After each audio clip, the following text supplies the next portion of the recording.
আর এই বাইক অনারের ছোট্ট একটা ভুলের কারণে পুরো বাইকের ক্লাচ প্লেটই জ্বলে গেছে।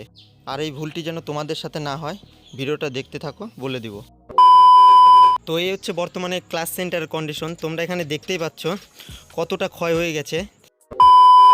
এই টাইপের বাইকের ক্লাচ প্লেটগুলোতে যদি নখের সমানও ক্ষয় হয়ে যায়, তো সেক্ষেত্রে এই বাইকের পিক আপ প্রবলেম 100% দিবেই দিবে। Hello bikers, welcome back to YouTube channel. তো বেসিক্যালি আজকের ভিডিওটা হচ্ছে RS200 বাইকের ক্লাচ প্লেট চেঞ্জের উপরে। আর আজকে জানবো যে একটা বাইকে প্রপার কীভাবে ক্লাচ প্লেট ইনস্টল করতে হয়, তো সেটাই। তো চলো, আর তার আগে বলে দিই, তোমাদের কাছে যদি RS, NS, AS এমনকি KTM 200 RC ডিউক থাকে, তো সেক্ষেত্রে এই প্রসেসগুলো একদম সেম থাকবে। সো এই হচ্ছে বাইক, আর এটা হচ্ছে Bajaj Pulsar RS200 BS4 model. তো এই বাইকে ক্লাচ প্লেট চেঞ্জ করব, যেহেতু এখানে প্রোডাক্টগুলো দেখতে পাচ্ছ, এই মালগুলো এটাতে ইনস্টল হবে। তো যাই হোক, সবার প্রথমে যেটা আমাকে ড্রেন করতে, ক্লাচ প্লেট লাগানোর আগে যেটা আমাকে করতে হবে সেটা হচ্ছে এই বাইকের যে বেলি প্যানটা আছে এটা খুলতে হবে। এই সাইডে যেহেতু আমি চেম্বারটা খুলবো ক্লাচ সাইডের, আর তার আগে আমাকে মোবিলটা ড্রেন করতে হবে। তো মোবিলটা ওই পাশে ড্রেন করে দিচ্ছি, তারপরে দেখাচ্ছি। তো সবার প্রথমে মোবিলটাকে ড্রেন করতে হলে এখানে আমি 18 নম্বর গুটি ইউজ করছি।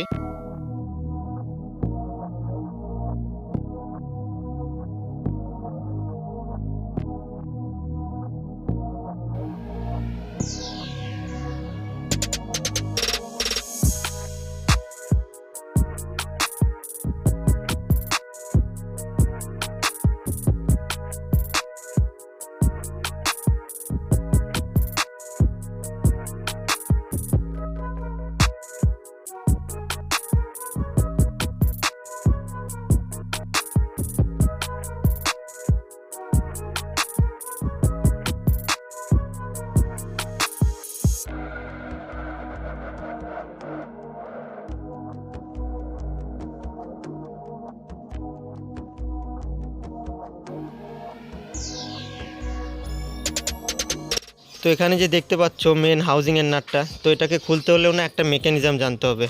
সেটা হলো, তো সাধারণত একটা নাট বোল্ট ঘড়ির কাঁটা অনুযায়ী বলতে ক্লক ওয়াইজ টাইট হয়। আর এখানে যে নাটটা দেখতে পাচ্ছ সেটা হচ্ছে ঘড়ির উল্টো দিক বলতে অ্যান্টি ক্লক ওয়াইজ এটা টাইট হয়। তো সেক্ষেত্রে এই নাটটাকে আমাকে খুলতে হলে ঘড়ির কাঁটা অনুযায়ী বলতে ক্লক ওয়াইজ ঘোরাতে হবে, তারপরেই এই নাটটাকে আমি খুলতে পারবো। তো এবার অনেকেরই মনে এটা প্রশ্ন হতে পারে যে এই টাইপের নাট আমি কি করে জানবো যে এটা ক্লক ওয়াইজ লুজ হয় আর অ্যান্টি ক্লক ওয়াইজ টাইট হয়। তো সিম্পল ইয়ার, এটা জানতে হলে দেখতেই পাচ্ছি নাটটার উপর একটা লাইন বলতে একটা দাগ, আর নর্মাল নাটগুলোতে কোনো রকম দাগ কোনো রকম কিচ্ছু থাকে না। তো এটাই।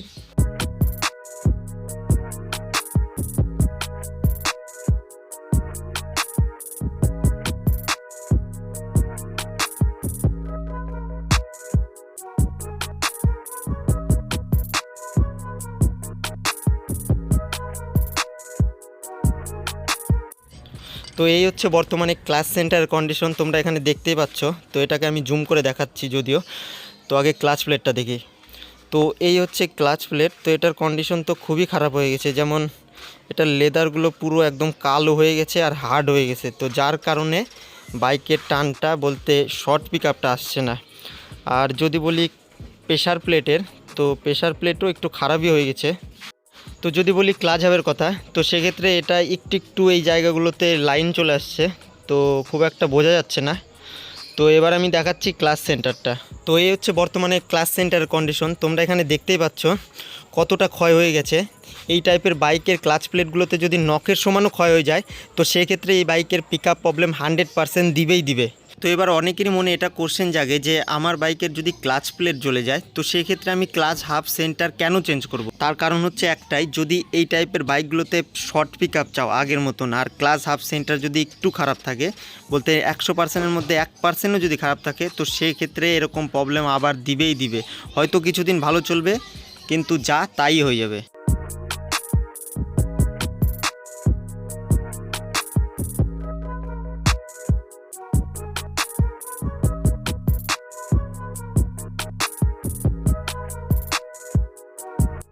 সো গাইস এবার জানবো যে এই বাইকের ক্লাচ প্লেট এরকম একটাতে 4টে আসে, একটাতে 2টো কেন আসে। এমনকি এটাও জানবো যে এই ক্লাচ প্লেট দুটোর লেদার কোয়ালিটি কেন এতটা ঘন আসে, আর এই 4টের যে লেদার কোয়ালিটি আছে এটা কেন পাতলা আসে। তো মোট কথা তোমাদের আমি ফিটিং করে বোঝাচ্ছি। তো তার আগে ক্লাচ প্লেটগুলোকে ভালো করে আমি লিভ করে নিই। তো একটা ছিল 2টো ক্লাচ প্লেট আর একটা ছিল 4টে ক্লাচ প্লেট। তো 2টো ক্লাচ প্লেটের থেকে একটা ক্লাচ প্লেট আগে যাবে, তো এরপরে যাবে প্রেশার প্লেট। তো প্রেশার প্লেট লাগানোর আগে একটা ফিটিং আমি বুঝিয়ে দিচ্ছি তোমাদের। তো এই হচ্ছে প্রেশার প্লেট, আর প্রেশার প্লেট সাধারণত একটা সাইড ধার থাকে আর একটা সাইড প্লেন থাকে। তো যেই সাইডটা ধার সেই সাইডটা থাকবে ওপর দিকে, আর এইভাবেই তোমাদের ইনস্টল করতে হবে বাকিগুলো। এবার হচ্ছে রইল বাকি 4টে ক্লাচ প্লেটের। তো এই যে 4টে ক্লাচ প্লেট পর পর যাবে, বলতে একটা ক্লাচ প্লেট যাবে, একটা প্রেশার প্লেট, এরকম প্রত্যেকটা চলে যাবে। তো এইবারে বলবো 2টো ক্লাচ প্লেট যেটা একটা প্যাকেজে এসেছিলো, একটা কিন্তু অলরেডি নিচে চলে গেছে আর একটা এই লাস্টে লাগবে। আর এটা এইভাবে লাগানোর একটাই কারণ, সেটা হচ্ছে যেটা 2টো ক্লাচ প্লেট একটা প্যাকেজে এসেছিলো এটার লেদার কোয়ালিটিটা এতটা আলাদা যে ক্লাচ হাফ সেন্টারের জন্য ক্ষয় রোধটা কম করে। তো বাইকার্স এই ছিল ইনফরমেশন। আর এই বাইকের ক্লাচ প্লেট অ্যাসেম্বলির পার্ট নাম্বার, প্রাইস, এমনকি রিভিউ যদি জানতেও দেখতে চাও তাহলে ডিসক্রিপশনে গিয়ে চেক করতে পারো, ওখানে ভিডিওটার লিঙ্ক তোমরা পেয়ে যাবে।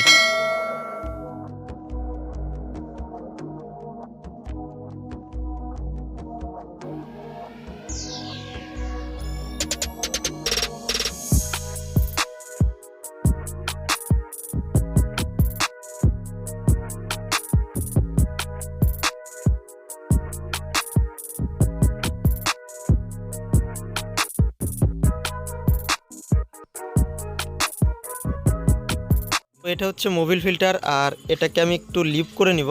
তো যদিও এটা ভেতরে থাকা অবস্থায় লিভ হয়ে যাবে।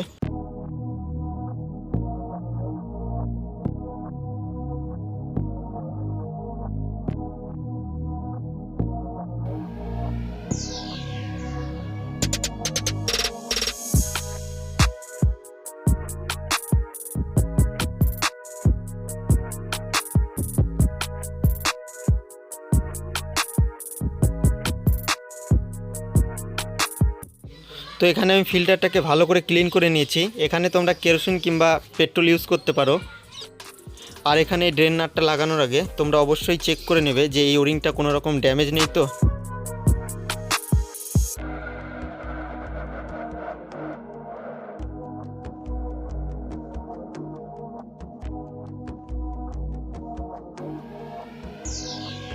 তো এটা হচ্ছে ক্লাচের তার, আর এই বাইকের ক্লাচ প্লেট জ্বলার এই হচ্ছে মূল কারণ। আর ক্লাচের তার ভাঙা অবস্থায় চালালে জ্বলবেই না বা কেন, কোনো সময় ক্লাচের টাইট হয়, কোনো সময় ক্লাচ ছেড়ে দেয়, ধরে রাখে, এই কারণেই জ্বলে যায়।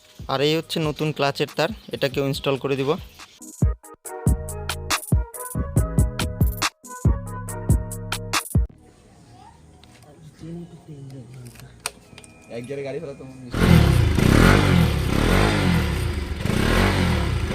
তো এরই সঙ্গে বাইকটা আমি পুরো ট্রায়াল দিয়ে দিলাম, একদম পুরো আগের মতন চাবুক হয়ে। আর এই ধরনের বাইক রিলেটিভ নলেজেবল ভিডিও পেতে হলে অবশ্যই চ্যানেলটিকে সাবস্ক্রাইব করে সঙ্গে থাকো। তো এই ভিডিওটা এই পর্যন্ত, দেখা হচ্ছে নেক্সট ভিডিওতে। Tata and bye bye.